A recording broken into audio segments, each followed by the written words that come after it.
என் அன்பு சொந்தங்களே, நான் உங்கள் மீரான். இது உங்களின் அபிமான டெரஸ் குக்கிங் சேனல்.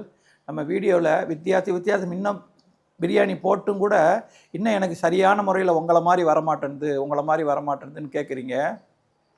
ஒன்று வடி பிரியாணி 1 கிலோவுக்கு போட்டு உதிரியாக ரொம்ப சிம்பிளாக செய்கிறத காட்டியாச்சு வடி பிரியாணி. இப்போ அதே 1 கிலோ போட்டு தம் பிரியாணி இன்னும் சுலபம். அதாவது மொத்தமே ஒரு அரை மணி நேரத்தில் தம் கொடுக்குற நேரத்தை விட்டுட்டா டோட்டல் அரை மணி நேரத்தில் பிரியாணியே முடிஞ்சிடும். ரொம்ப ஈஸியாக முடிஞ்சிடும். குக்கரில் செஞ்சால் அது கொசன்னு வரும். குக்கர் பிரியாணி நல்லா இருக்காது. இது வடி பிரியாணியில் தம் பிரியாணி 1 கிலோவுக்கு வடி பிரியாணி செஞ்சு காட்டிட்டேன் எளிமையான முறையில். இப்போ தம் பிரியாணி ரொம்ப சிம்பிளாக அரை மணி நேரத்தில் செய்கிறத காட்டுறேன், வாங்க.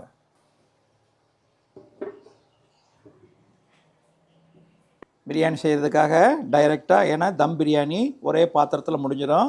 ரொம்ப சுலபமாக செய்கிற மெத்தடை சொல்கிறேன்.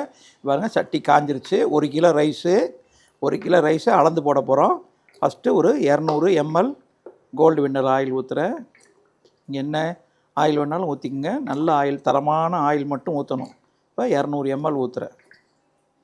எண்ணெய் காஞ்சிருச்சு. 1 கிலோ ரைஸ் போட போகிறோம். 1 கிலோவுக்கு 350 கிராம் ஆனியன் போடுறேன். 200 ml எண்ணெய் ஊற்றிருக்கேன். 350 கிராம் ஆனியன் போடுறேன். தீ நல்லா ஸ்டார்டிங்கில் ஹையில் வச்சுக்கோங்க.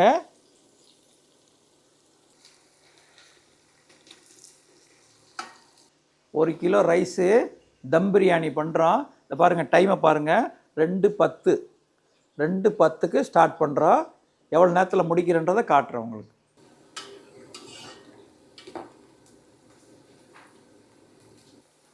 ஒரு கிலோ ரைஸ் போட்டிருக்கோம். 1 கிலோ ரைஸுக்கு இதை பாருங்கள் 100 கிராம் பூண்டு போடுறேன். பூண்டு விழுது, ஃபஸ்ட்டு பூண்டு விழுது தான் போடணும். போட்டு அதை நல்லா அப்படியே பூண்டு விழுது போடும்போது தீயை சிம்மில் மாற்றிக்குங்க. முதல்ல இது வரைக்கும் வெங்காயத்துக்கு ஹையில் இருந்தது, இப்போ நான் சிம்மில் மாற்றிட்டேன்.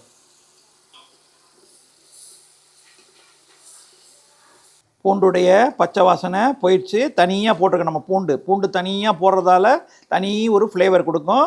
100 கிராம் பூண்டு போட்டிருக்கேன். பூண்டுலேருந்து ஒரு 20 கிராம் 25 கிராம் கம்மியாக போடணும். இஞ்சி விழுது அப்போ 75 கிராம் போடுறேன். 1 கிலோவுக்கு 75 கிராம் இஞ்சி விழுது போடுறேன். 75 கிராம் அதையும் வதக்குவோம். தீ சிம்மில் இருக்குது.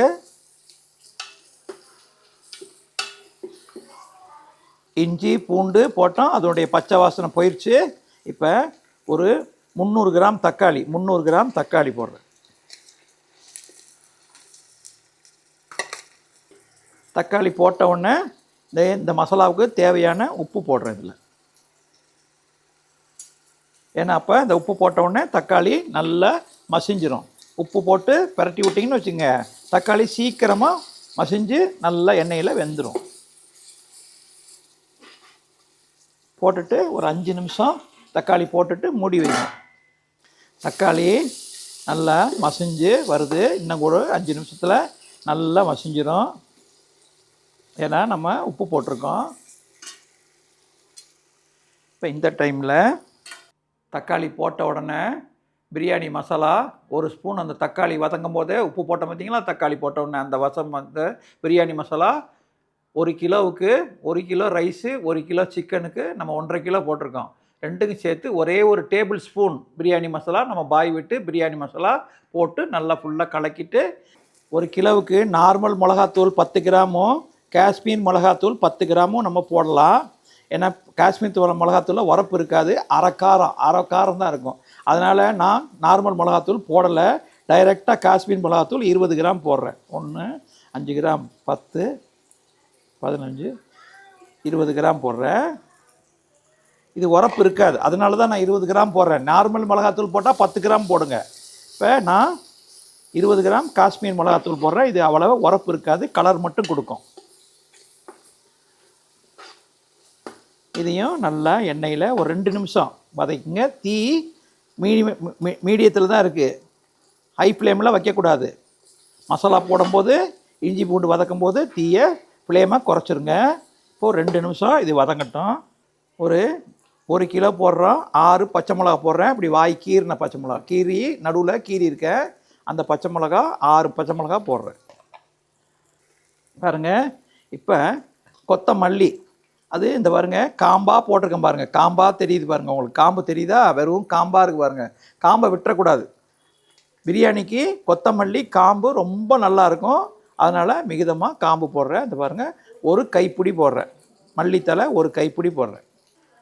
அந்த கைப்பிடியில் பாதி புதினா போடுறேன். கொத்தமல்லியில் பாதி புதினா. அடி பிடிக்காமல் இருக்கிறதுக்காக கொஞ்சம் தண்ணி விட்டுக்கிறேன். அடி பிடிக்கக்கூடாதுங்கிறதுக்காக கொஞ்சம் தண்ணி, ஏன்னா அது தீஞ்சிடக்கூடாது. இப்போ ஒரே ஒரு எலுமிச்சம்பழம் புளிகிறேன் பாருங்கள். 1 கிலோவுக்கு ஒரு எலுமிச்சம்பழம், கொட்டை விழுந்துடக்கூடாதுங்கிறதுக்காக இதை வச்சு கரண்டி வச்சு புளிகிறேன். பாதி புளிஞ்சேன், இப்போ ஒரு பாதி புளிகிறேன்.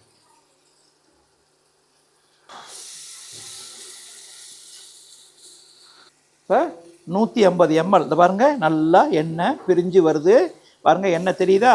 எண்ணெய் நல்லா பிரிஞ்சு வந்தால் எல்லாம் வெந்துருச்சுன்னு அர்த்தம். இப்போ 150 ml தயிர் ஊற்றுறேன். இந்த தயிர் ஊற்றிட்டு உடனே அப்படி விட்டுறக்கூடாது, திரி ஆயிரும். அப்போ மசாலாவோட நல்லா ஒரு 10 வாட்டி இப்படி கிண்டி கிண்டி விடுங்க. ஒரு 10 வாட்டி நல்லா கிளச்சி விடுங்க.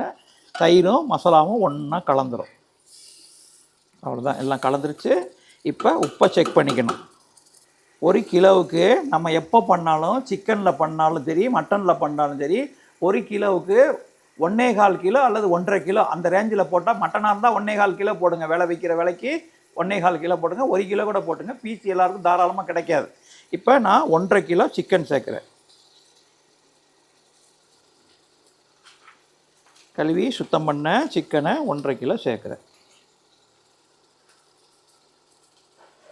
அந்த எண்ணெயிலேயே, இந்த மசாலாலேயே இந்த சிக்கனை நல்லா வெந்து வரட்டும்.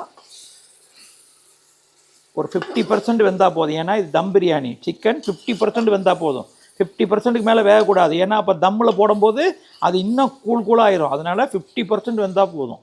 இந்த மசாலா பிடிக்கிறதுக்காக வேகட்டும். இப்போ கறி மசாலாவுக்கு தேவையான உப்பு மட்டும் போடுறேன். அதுக்கப்புறம் அளவு தண்ணி அளந்து ஊற்றிட்டு அதுக்கப்புறம் உப்பு நம்ம செக் பண்ணி கரெக்டாக போட்டுக்கிறோம்.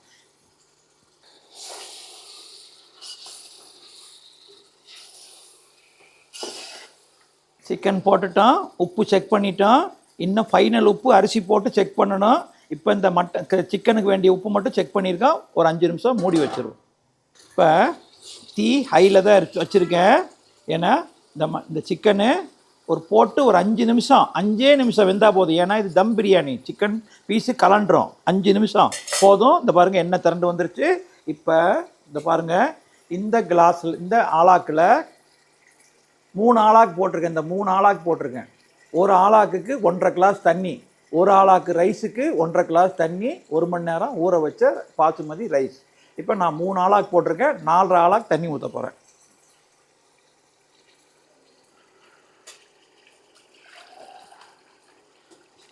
பாருங்கள், 3 ஆளாக்குக்கு ஃபஸ்ட்டு 3 ஆளாக்கு ஊற்றிடுங்க. 1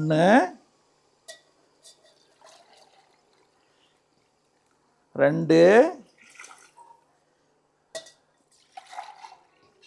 3 ஆளாக்குக்கு 3 ஆளாக்கு ஊற்றினேன். 3 ஆளாக்கில் பாதி எவ்வளவு? 1.5. அப்படி தான் கணக்கு வைக்கணும். 3க்கு 1க்கு 1.5.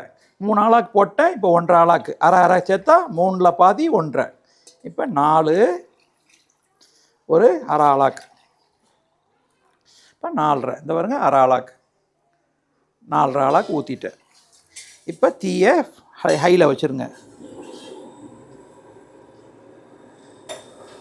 ஹையில் வச்சுட்டு மூடி வைங்க. நல்லா கொதிக்கட்டும். பாருங்கள், நல்லா கொதிக்குது. உப்பு செக் பண்ணியாச்சு. வடி பிரியாணிக்கு நான் தண்ணி சொட்ட சொன்னேன். ஆனால் இதில் ஃபுல்லாக ட்ரை பண்ணி போடணும். ஏன்னா மெஷர்மெண்ட்டு தண்ணி ஊற்றிருக்கோம். இப்போ இது 3 ஆளாக்கு அரிசி.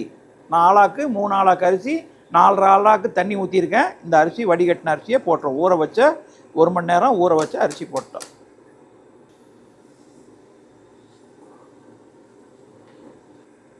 கொதி வர்றதுக்காக இப்போ மூடி வைங்க. நல்லா கொதித்து அரிசியும் தண்ணியும் சமமாக வரும். அப்போ நம்ம தம் போடணும். பாருங்கள், இப்போ நம்ம அளவு தண்ணி வச்சோம். இதை பாருங்கள், சாப்பாடு மேலே இருக்குது, தண்ணி பாருங்கள் கீழே இருக்குது. இதை பாருங்கள், தண்ணி கீழே இருக்குது. பாருங்கள், சமமாக இருந்துச்சு. மேலே தண்ணி இல்லை. சாப்பாடுக்கு கீழே தான் தண்ணி இருக்கணும். இப்போ தம் போட்டணும். தம் போட வேண்டிய டைம் வந்துருச்சு. பாருங்கள், சாப்பாடு மேலே ரைஸ் தெரியுது, விளக்குனா கொஞ்சம் தண்ணி கீழே இருக்குது. இப்போ தம் போடுற டைம். இப்போ இது பாருங்கள், கீழே ஒரு தோசை தவா வச்சுட்டேன். இப்போ இந்த சட்டியை நம்ம கீழே மேலே வச்சுருவோம். தம் போடுறதுக்காக மேலே வச்சுருவோம். லாஸ்ட்டாக நெய் அங்கங்கே படுற மாதிரி கொஞ்சம் நெய் விட்டுங்க. இந்த நெய்யை அப்படியே சும்மா அப்படியே தடவி விட்டுருங்க. சூட்டில் எல்லா இடமும் படுற மாதிரி தடவி விட்டுட்டு இப்போ மூடியை இந்த பாருங்க, இந்த பக்கம் வச்சா தம்முக்கு மேலே வெயிட் வைக்க முடியாது. அதனால் நான் அப்படி பிரட்டி வச்சிடுறேன். பிரட்டி மூடிட்டு இது பாருங்க, இது மேலே வெயிட்டான ஒரு சட்டியை வச்சுருவோம். நம்ம இந்த இப்போ தம் போட்டோம். தீயை ஹையில் 5 நிமிஷம் வச்சிட்ருக்கோம். அதை பாருங்கள், 2:10க்கு ஆரம்பித்தோம், 2:40 ஆவலை. 2:40க்கெலாம் நான் தம் போட்டேன். 50 கரெக்டாக அரை மணி நேரம். அரை மணி நேரத்தில் நம்ம முடிச்சிட்டோம். இப்போ 5 நிமிஷம் ஹையில் வைக்கிறோம், 15 நிமிஷம் சிம்மில் இருக்கும், 10 நிமிஷம் தீயை ஆஃப் பண்ணிவிட்டு ரெஸ்ட்டு கொடுப்போம். அருமையான ஒரு தம் பிரியாணி ரொம்ப சுலபமாக அரை மணி நேரத்தில் முடிச்சிடலாம். நீங்களும் இதே மாதிரி ஒரு தம் பிரியாணி அரை மணி நேரத்தில் அவசரமாக வீட்டுக்கு வந்த உடனே எல்லா வெங்காயம்லாம் நறுக்கிட்டு அரை மணி நேரத்தில் செய்யக்கூடிய ஒரு அருமையான தம் பிரியாணி. இந்த வீடியோ பிடிச்சிருந்தா இதே மாதிரி நீங்களும் செஞ்சு பாருங்கள். உங்கள் கருத்துக்களை கமெண்ட் பாக்ஸில் தெரிவிங்க. எங்களை ஆதரிக்கும் வண்ணம் சப்ஸ்கிரைப் பண்ணுங்கள். உங்கள் சொந்த பந்தங்களுக்கு ஷேர் பண்ணுங்கள். இறைவன் நாடினால் அடுத்த வீடியோவில் உங்களை சந்திக்கும் வரை உங்கள் அன்பு மீரான்.